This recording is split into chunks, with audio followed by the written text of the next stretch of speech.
নমস্কাৰ মৰমৰ বন্ধু-বান্ধৱীসকল, পোনপ্ৰথমে মোৰ ইউটিউব চেনেললৈ তোমালোক সকলোকে আন্তৰিক স্বাগতম জনাইছোঁ। আজি মই ক্লাছ 9ৰ অসমীয়া পাৰ্ট 7 সময় এই চেপ্টাৰৰ কুৱেশ্যন এনচাৰ কেইটা আলোচনা কৰিম। ইয়াৰ আগতে যদি মোৰ চেনেলটি ছাবস্ক্ৰাইব কৰা নাই তেনেহ'লে ছাবস্ক্ৰাইব কৰি ৰাখা। ভিডিঅ'টি ভাল লাগিলে এটা লাইক কৰি দিবা। এই সময় চেপ্টাৰটি কবিৰ পৰিচয়, অনুৰণি কুৱেশ্যন আৰু ভিতৰীয়া কুৱেশ্যন সকলো কুৱেশ্যন আজিৰ ভিডিঅ'ত আলোচনা কৰিম। তোমালোকে ভিডিঅ'টি শেষলৈকে চাই থাকা। অনুৰণিৰ প্ৰথম কুৱেশ্যন চমু উত্তৰ দিয়া। ক নম্বৰ কুৱেশ্যন সময় কিহৰ লগত তুলনা কৰিব পাৰি?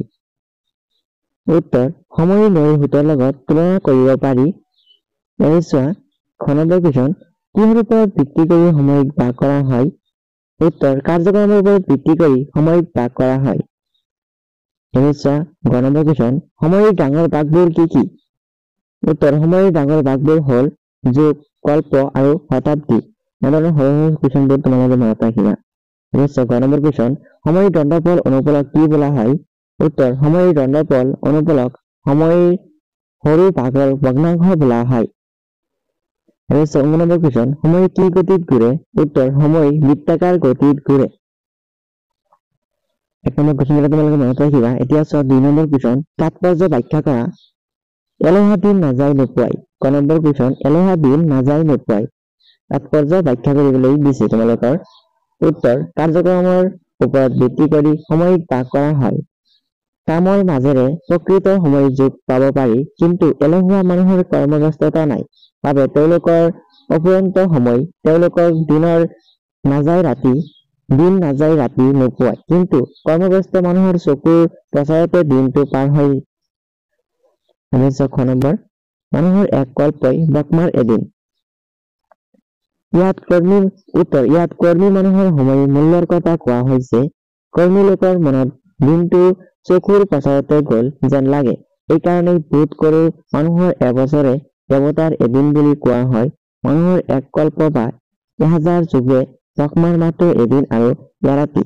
বিশ্ব ব্ৰহ্মাণ্ডৰ খণ্ড আৰু মহাপ্ৰলয়ৰ মাজেদি ব্ৰহ্মাই সৃষ্টিৰ গতি অব্যাহত ৰাখিবলৈ কি বিৰাট কৰ্মক্ষেত্ৰত পাতিব লগা হৈছে, এই কথা মানুহৰ কল্পনাৰো অধিক। ব্ৰহ্মাই যিমানখিনি সৃষ্টিৰ কাম কৰিব লগা হয়, মানুহৰ দিন ৰাতিৰ কামৰ তুলনাত যথাৰ্থতে 1000 যুগৰ কাম হৈ উঠে। মানুহৰ এক কল্পই ব্ৰহ্মাৰ এদিন আৰু এৰাতিৰ অৰ্থ এই। তোমালোকে এই কুৱেশ্যনৰ এনচাৰ কেইটা বহীত সুন্দৰকৈ লিখি লোৱা। তোমালোকৰ মই যিকেইটা কুৱেশ্যনৰ এনচাৰ লিখি আনিছো তোমালোকৰ 1 মাৰ্কো কাটিব নোৱাৰে। এনেকৈ তোমালোকে পৰীক্ষাত লিখিব পাৰিবা। খ নম্বৰ কুৱেশ্যন কৰ্মৰ মাজেদি সময়ৰ গতি ধৰিব পাৰি। উত্তৰ কামৰ মাজেদিহে সময়ৰ গতি নিৰ্ণয় কৰিব পাৰি। কৰ্মব্যস্ত মানুহৰ দিনটো চকুৰ প্ৰচাৰতে পাৰ হৈ যোৱা যেন লাগে, কিন্তু এলেহুৱা লোকৰ দিনটো নাযায় নোপোৱাই। এইকাৰণেই বোধ কৰোঁ মানুহৰ এবছৰে দেৱতাৰ এদিন বুলি কোৱা হয়। ইয়াৰ পিছত চোৱা প্ৰশ্ন নং 3 পাৰ্টিৰ লেখকৰ সাহিত্যৰাজিক পৰিচয় দিয়া। পাৰ্টিৰ লেখকৰ পৰিচয় দিবলৈ দিছে। উত্তৰ সময় পাৰ্টিৰ লেখক হ'ল নীলমণি ফুকন। কবিগৰাকীৰ নামটো মনত ৰাখিবা। ককা নীলমণি সাহিত্যকলা চিন্তামণি ফুকন দেৱৰ সাহিত্য কীৰ্তি হ'ল জ্যোতিকন্যা, মানসী, সন্ন্যাসী। তেখেতে আলোচনী আৰু 9 জুন কাকতৰ সম্পাদকো আছিল। তেখেতে অসমৰ সাহিত্য সভাৰ শিৱাসাগৰৰ অধিৱেশনত সভাপতি আসন শুৱনি কৰে।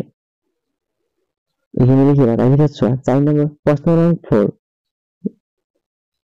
4টা 5 সূত্ৰ বাক্যত উত্তৰ দিয়া। 4-5টামান বাক্যত উত্তৰ দিবলৈ দিছে। ক নম্বৰ কুৱেশ্যন প্ৰাকৃতিক জগত বুলিলে কাক বুজায়? প্ৰাকৃতিক জগত বুলিলে কাক বুজায়?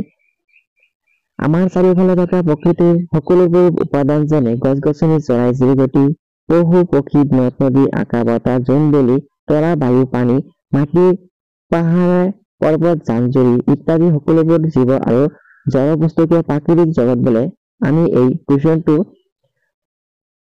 সৰুৰ পৰা পাই আহিছো, এতিয়াও আহিছে। প্ৰাকৃতিক জগত বুলিলে কি বুজা? প্ৰাকৃতিক জগত বুলিলে কি বুজা? এইদৰে লিখিবা। তাৰপিছত 6 নম্বৰ কুৱেশ্যন কোনো ঘটনাৰ ওপৰত ভিত্তি কৰি কিদৰে সময় ভাগ কৰিব পাৰি? উত্তৰ একোটা বিশেষ ঘটনা বা মানুহৰ কাৰ্যকলাপৰ অৱলম্বন কৰিও সময় ভাগ কৰা হয়। ধৰ্ম, কলা, সাহিত্য, বুৰঞ্জী, কিংবদন্তি, যুদ্ধ বিগ্ৰহ, ৰাজত আদি বিষয়বিলাকে সময়ৰ একোটা তাপ তুলি সীমাবদ্ধ কৰি থৈ যায়। সংবদ্ধ, শকাব্দ, খ্ৰীষ্টাব্দ, হিজৰী, শংকৰাব্দ, জৈনাব্দ ইত্যাদি সময় বিভাগৰ গুৰিতে এনে একোটা স্মৰণীয় ঘটনা আছে। ২ নম্বৰ কুৱেশ্যন চোৱা, লক্ষণাৰ্থ মানে কি? লক্ষণাকান্ত মানে কি? উত্তৰ, লক্ষণাকান্ত মানে হৈছে এটা নিৰ্দিষ্ট লক্ষণযুক্ত সময়ৰ ভাগবিলাক বিশেষ লক্ষণাকান্ত। এই কাৰণে হিন্দু শাস্ত্ৰমতে 4 যুগৰ লক্ষণবিলাক নিৰ্ণয় কৰি থোৱা আছে। কলি যুগত কল্কিৰ অৱতাৰৰ পিছত সত্য যুগৰ প্ৰৱৰ্তন। খ্ৰীষ্টিয়ান সকলৰ মতে মিলিনিয়াম বা হাজাৰ বছৰ যুগ। যীশুৰ ৰাজ্যত ইছলামৰ মতে শেষ ইমাম মেহদীৰ আগমন ইত্যাদি ঘটনাৱলীয়ে একো যুগৰ লক্ষণ। চোৱা ২ নম্বৰ কুৱেশ্যন, বিজ্ঞানৰ আৱিষ্কাৰৰ আগতে মানুহে কিহৰ ওপৰত ভিত্তি কৰি সময় সম্পৰ্কে অৱগত হৈছিল? উত্তৰ, বিজ্ঞানৰ আৱিষ্কাৰৰ আগতে মানুহ প্ৰকৃতিৰ জগতৰ পৰিৱৰ্তনবিলাক লক্ষ্য কৰি একোটা সাধাৰণ উপায়েৰে সময় নিৰূপণ কৰি কাম চলাইছিল। এঠাইলৈ যাবলৈ কিমান সময় লাগিব দিনটোৱে তামোলখন ঠাই শেষ কৰা কথাটোৱে নিৰ্ধাৰিত কৰিছিল। বেলিটোৰ গতিৰ লগে লগে নিজৰ গাৰ ছাটো কিমান দীঘল ছুটি হয় তাক চাই সময় ঠিক কৰিছিল। এতিয়া চোৱা প্ৰশ্ন 5। তলৰ প্ৰশ্নকেইটাৰ অন্তৰ্নিহিত ভাৱ বিশ্লেষণ কৰা। তলৰ প্ৰশ্নকেইটাৰ অন্তৰ্নিহিত ভাৱ বিশ্লেষণ কৰিবলৈ দিছে। ক নম্বৰ, সময় এই ভাগবিলাক বিশেষ লক্ষণাকান্ত। উত্তৰ, কাৰ্যক্ৰম অনুসৰি সময় ভাগ কৰা হয়। সময়ৰ ডাঙৰ ভাগবিলাকেই যুগ, কল্প, শতাব্দী, মজলীয়া ভাগবিলাকেই ঋতু, বছৰ, মাহ আৰু সৰু ভাগবিলাকেই দিন, ৰাতি, প্ৰহৰ আৰু ভগ্নাংশবিলাক হৈছে দণ্ডপল, অনুপল। সময়ৰ এই ভাগবিলাক বিশেষ লক্ষণাকান্ত। এই কাৰণে হিন্দু শাস্ত্ৰৰ মতে 4 যুগৰ লক্ষণবিলাক নিৰ্ণয় কৰি থোৱা আছে। কলি যুগত কল্কিৰ অৱতাৰৰ পিছত সত্য যুগৰ প্ৰৱৰ্তন। খ্ৰীষ্টিয়ান সকলৰ মতে মিলিয়নৰ বা হাজাৰ বছৰ। যীশুৰ ৰাজ্যত ইছলামৰ মতে শেষ ইমাম মেহদীৰ আগমন ইত্যাদি ঘটনাৱলীয়ে একো যুগৰ লক্ষণ। অৰ্থাৎ সময়ৰ সদা বৃত্তাকাৰ গতিত ঘূৰিবই লাগিছে। কাৰ্যগতিকে এই বৃত্তৰ বেগ আৰু পৰিধিৰ বেছি কম হয় বাবে সময়ৰ বিভিন্ন বিভাগৰ কল্পনা। চোৱা খ নম্বৰ কুৱেশ্যন, সময়ৰ টিকনিডাল হেনো আগফালে। সময়ৰ টিকনিডাল হেনো আগফালে কুৱেশ্যনটো আহি থাকে পৰীক্ষাত। উত্তৰ, উক্ত কথাফাকি আমাৰ পাঠপুথিত অন্তৰ্গত নীলমণি ফুকনদেৱে লিখা সময় নামৰ পাঠটিৰ পৰা তুলি দিয়া হৈছে। ইয়াত লেখকে সময়ে ধৰি ৰাখিব নোৱাৰে তাক কব বিচাৰিছে। সময় বোৱতী নৈৰ নিচিনা, ইয়াক কোনেও ধৰি ৰাখিব নোৱাৰে। সময়ৰ টিকনিডাল আগফালে বুলি কোৱাৰ কাৰণ হল যে এবাৰ সময় পাৰ হৈ গুচি গলে আমি তাক পিছফালৰ পৰা টানি ধৰি ৰাখিব নোৱাৰো। সেয়েহে জ্ঞানী আৰু কৰ্মী লোকে সদায় নিৰ্ধাৰিত সময়তকৈ 2-3 দিন আগেহে প্ৰস্তুত থাকে। পাৰ হৈ যোৱা সময় কেতিয়াও ঘূৰি নাহে। সেয়েহে আমি সময়তকৈ অলপ আগে চলিব লাগে আৰু কেতিয়াও অবাবত সময় নষ্ট কৰিব নালাগে। সময়ৰ মূল্য যিজনে বুজে সিয়ে জীৱনত উন্নতি কৰে। চোৱা ২ নম্বৰ কুৱেশ্যন, সময়ৰ যুগ কামতে ঘড়ীৰ কেইডালৰ নাই। উত্তৰ, উক্ত কথাষাৰ আমাৰ পাঠপুথিৰ অন্তৰ্গত নীলমণি ফুকনদেৱৰ দ্বাৰা ৰচিত সময় নামৰ পাঠটিৰ পৰা তুলি দিয়া হৈছে। তোমালোকৰ কুৱেশ্যনৰ এনচাৰবোৰ মনত নাথাকিলে তোমালোকে এই ফাৰ্ষ্টৰ টপিকটো তোমালোকে লিখিলেই 1 বা 2 মাৰ্ক পাই যাবা। উক্ত কথাষাৰ আমাৰ পাঠপুথিৰ অন্তৰ্গত নীলমণি ফুকনদেৱৰ দ্বাৰা ৰচিত সময় নামৰ পাঠটিৰ পৰা তুলি দিয়া হৈছে। এইখিনি লিখিলে লিখিবা সময়ৰ মাপকাঠি কামৰ যোগেদি কেনেদৰে নিৰূপণ কৰিব পাৰি। এই প্ৰসংগতে উক্ত কথাষাৰ উল্লেখ কৰিছে।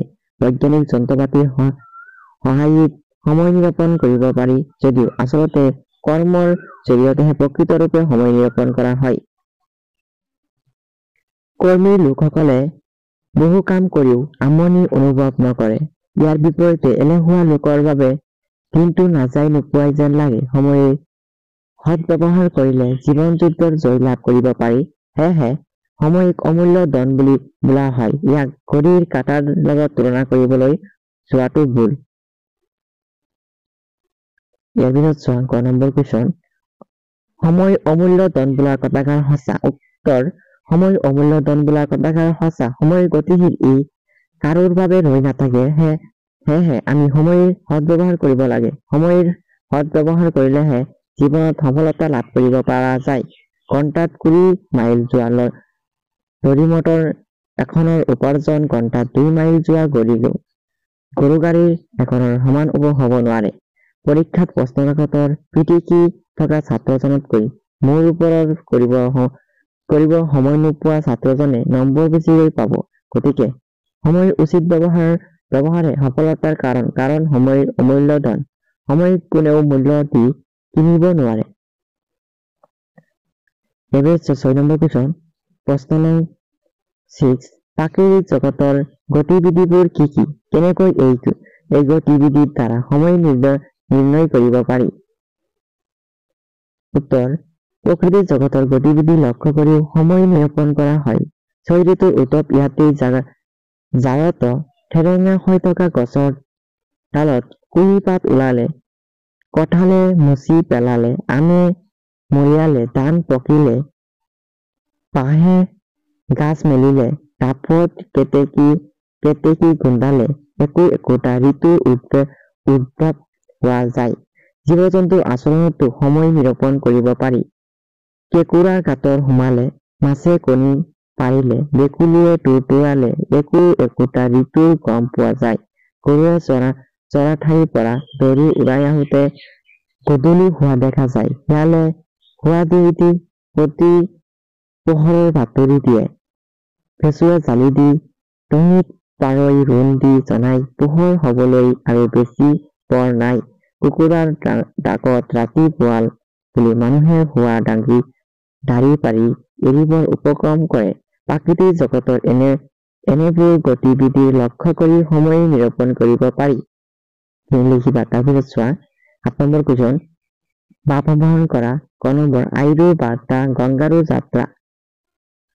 উত্তৰ, ই অসমীয়া ভাষাৰ সচৰাচৰ ব্যৱহৃত এটি প্ৰবচন। উক্ত প্ৰবচন ফাঁকিয়ে মানুহে এটা কাম কৰিবলৈ গৈ লগতে আনুষংগিক আন এটা কামো সমাধান কৰা কথাকে বুজায়।